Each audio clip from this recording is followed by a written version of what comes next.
What's up, everyone? I'm just kidding. Jonathan here with Techno Buffalo. You guys can call me John M, Johnny Morrison, or even John for Bulls because I am not a Lakers fan. First off, just want to say thank you guys for the extremely warm welcome last week. Just reading through the comments, it's super humbling, and I just want to let you guys know I do appreciate that, and you guys are awesome. Now, real quick, just want to address a quick question because I saw it asked like 73 times, give or take, but nothing is happening to TLD today. That is my baby. I will still be there uploading videos every week like crazy. I'm just going to be here once a week on Techno Buffalo, bringing you guys some awesome tech content. So with all that said, the whole reason we are here is to take two of the top dog smartphones on the market, the iPhone 5 and the Galaxy S3, smash them head to head, and hopefully help you guys decide which is the better purchase for you. Let's go. So the way it's going down, I'm breaking this down into 6 categories: design and build quality, storage and expandability, internals and performance, OS and software, displays, battery life, and then ultimately come to a conclusion of what is the better phone for you to buy. Kicking off design and build quality, the iPhone 5, which features a longer 4-inch Retina display, sizes in at 4.87 inches tall by 2.31 inches wide by 0.3 inches thick and weighs an ultra-light 3.95 ounces. It features a beautiful two-tone glass and aluminum design with insane attention to detail. The Galaxy S3, on the other hand, is rocking a massive 4.8-inch HD Super AMOLED Corning Gorilla Glass display, sizes in at 5.38 inches tall by 2.78 inches wide by 0.34 inches thick and weighs a slightly heavier 4.73 ounces. The Galaxy S3, while it definitely doesn't feel cheap by any means, uses a plastic build and removable back, so it leaves a little something to be desired. Whether you love Apple or you hate Apple, you can't argue with the build quality, and which is why this round goes to the iPhone 5. Next up is storage and expandability. This is something that I feel often gets overlooked, but to me is very important. The iPhone 5 is available in 16, 32, and 64 gigabyte capacities, and the Galaxy S3 comes in 16 and 32 gigabyte options, with a 64 gigabyte model hitting the market later this month. The Galaxy S3, on the other hand, features a very handy micro SD card slot, which gives you up to an extra 64 gigabytes of expandable storage. So let's say you're comparing both 16 gigabyte models between the iPhone 5 and the Galaxy S3. On the iPhone 5, if you want to bump up an extra 32 gigs of storage, you have to move up 2 models, and that's going to cost you an extra $200. On the Galaxy S3, you could easily pick up a 32 gigabyte micro SD card for around $30, or even up to 64 gigs for around $60. So in this category, the iPhone doesn't even come close, and the Galaxy S3 takes this round. So after 2 rounds, we are tied 1-1, and we are moving on to internals and performance. The iPhone 5 is rocking a dual-core 1.3 GHz A6 processor, and the Galaxy S3 boasts a dual-core 1.5 GHz Qualcomm Snapdragon S3 processor. Upon benchmarking these two, even though the iPhone 5 is a little slower clocked than the Galaxy S3, you can see it outperforms it in Geekbench. Now real quick, I'm going to stop you right there because I'm sure some of you guys are screaming out of your seats yelling, "Jonathan, what the hell? There's a quad-core Galaxy S3. Yes, Timmy, I know that, but to get these as even as possible, I had to compare the LTE model with the LTE model because the quad-core version does not have that. Now for kicks, here is the benchmarks. Again, you can see the quad-core S3 does outperform those two,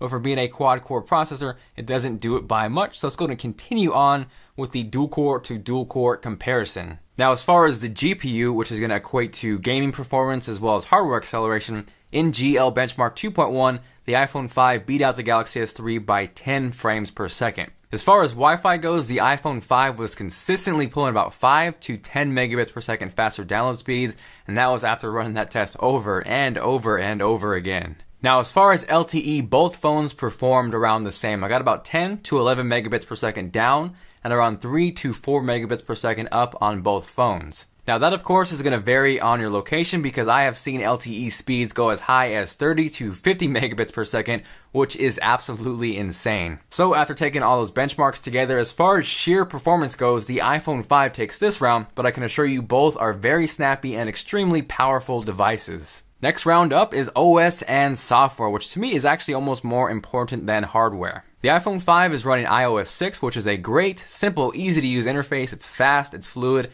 insanely responsive, but it really hasn't evolved over the last few years, and if you've used iOS for a while, you'll definitely agree it's become really stale. It's pretty clear that Apple is a believer of the old saying, if it ain't broke, don't fix it, but Android is advancing at a lightning fast pace, and the Galaxy S3 is a prime example of that. As of this video, my Galaxy S3 is running Android 4.0.4 Ice Cream Sandwich with Samsung's TouchWiz piled on top. Now to me, nothing beats pure, stock, unadulterated Android, but TouchWiz isn't horrible and adds some neat features like Palm Swipe to Capture, which allows you to capture a screenshot just by swiping your hand across the screen. I also really enjoyed Turn Over to Mute, which allows you to mute an incoming phone call just by turning the S3 face down. So if someone calls, you don't want to talk to them, just grab your phone.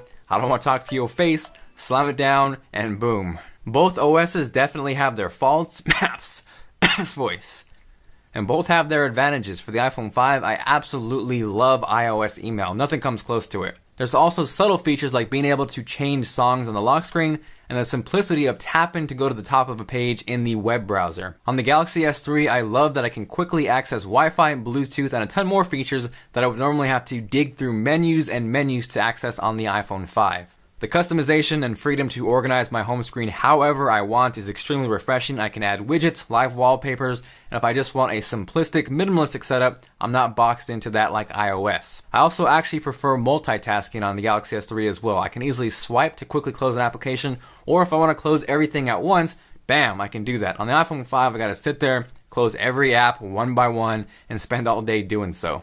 Both phones offer an extremely smooth and responsive interface, but because of the customization, control, flexibility, and the chances Android is taking to dish out innovative features as opposed to playing it safe like iOS, that's why I give this round to the Galaxy S3. So we are tied 2-2 and we're moving on to displays. The iPhone 5 features a 4-inch LCD IPS display with a resolution of 1136 by 640, and that equates to 326 pixels per inch. The Galaxy S3 features a much larger 4.8-inch HD Super AMOLED display with a resolution of 1280 by 720. That equates to a pixel density of 306 pixels per inch, which is slightly smaller than the iPhone 5. As far as the iPhone 5 allegedly having the most perfect screen size being engineered for one-handed use, I call BS on that because I can easily perform one-handed tasks with the Galaxy S3. Here are both phones side by side. This is what it's going to look like if you're doing web browsing. You can see there's definitely a little extra screen real estate on the Galaxy S3, but definitely not a whole lot. Now, me personally, I love having the bigger display. Just playing games, watching movies, it's more enjoyable. But as far as actual quality goes, as far as viewing angles, brightness, and overall color reproduction, the iPhone 5 is actually a better display. Now, I know some of you guys are going to argue and freak out at me saying, Jonathan, the Galaxy S3 has a bigger screen, it's automatically better. The fact of the matter, though, is you kind of got to think about it that sometimes a 40-inch TV might look better than a 50-inch TV. Yes, the Galaxy S3 has a slightly bigger resolution, but in terms of actual quality, the iPhone 5 takes this round. Next up is battery life, and in this category, they are actually pretty dead even. For both the iPhone 5 and the Galaxy S3, I was easily able to get around 6 to 8 hours on heavy usage without really changing any of the features. The Galaxy S3 definitely does have a lot more options in terms of battery saving options with power save mode, the access to quickly turn Wi-Fi, turn your screen down, and due to the fact that you can remove the back and add a battery, this round goes to the Galaxy S3. So we are tied 3-3, and I'm sure you guys are wondering who is the winner out of the two, but I'm going to throw you guys a quick curveball and change up the pace of this video because I want to try something a little bit different. Now, in certain situations when you compare phone A to phone B, there very well may be a definitive winner, but in this case, I think it would do injustice for some of you guys out there to clearly say the iPhone was the winner or to clearly say the Galaxy S3 was the winner because they both have their strengths, they both have their weaknesses, and it really depends on what you're looking for in a phone to decide what is better for you. Now, if you've been an iOS user for a while now and you're bored with it, I get that because I feel the same way. And there's never been a better time to try Android. If you want to customize the crap out of your phone, you want a completely complex setup, or the simplest, most minimalistic setup in the world, you can do that with the Galaxy S3. It's fast, it's zippy, you may not have the best app or game selections, but this is a screaming phone. Now, on the other hand, if you really don't care about customization or widgets or overclocking your phone, you really don't want to spend too much time tweaking it, the iPhone 5 is probably a better option for you. Don't get me wrong, I love the Galaxy S3, it is an amazing phone, but there were things I had to do with it to set it up to my liking. The stock mail on Samsung devices absolutely blows. There is no comparison, it's night and day better on iOS. Now granted, I was able to find Aquamail, which is a damn good email client, but it was something I had to actually dig for and customize myself to actually enjoy the phone. If the idea of a big screen excites you, if you want something you can wow your friends with groundbreaking technology like NFC, wireless sharing, then you probably want to go for the Galaxy S3. Now, on the other hand, the iPhone 5 definitely has a better selection of apps and games, and that's just the truth of the matter because there are at least 5 or 6 games on iOS that I really enjoy that aren't on the Play Store. Both of these phones make great calls. They have great phone interfaces. They both have 8 megapixel cameras that are very close. They both shoot 1080p video. It just depends on what you like. I was talking to John R. the other day about this. This is a really hard video to make because I really literally enjoy both phones. And I was telling him how much of a first world problem is this that we have to either stress about or fight about which phone is better. They are both awesome devices. I hope you guys can take this information that I've given you and kind of make that decision on your own. So what I want you guys to do is kind of decide the winner. Let me know with a comment down below. Let's see if we can have an actual discussion where you tell me why the iPhone 5 is better for you or why the Galaxy S3 is better for you. So if you guys enjoyed this video, if you guys enjoyed the style, let me know by hitting that like button. Thank you guys for watching this video. If you guys want more in-depth reviews on written examples, check out the iPhone 5 and Galaxy S3 reviews linked down below at technobuffalo.com. This is John M, John for Bulls, whatever you want to call me, signing out. I will see you guys later.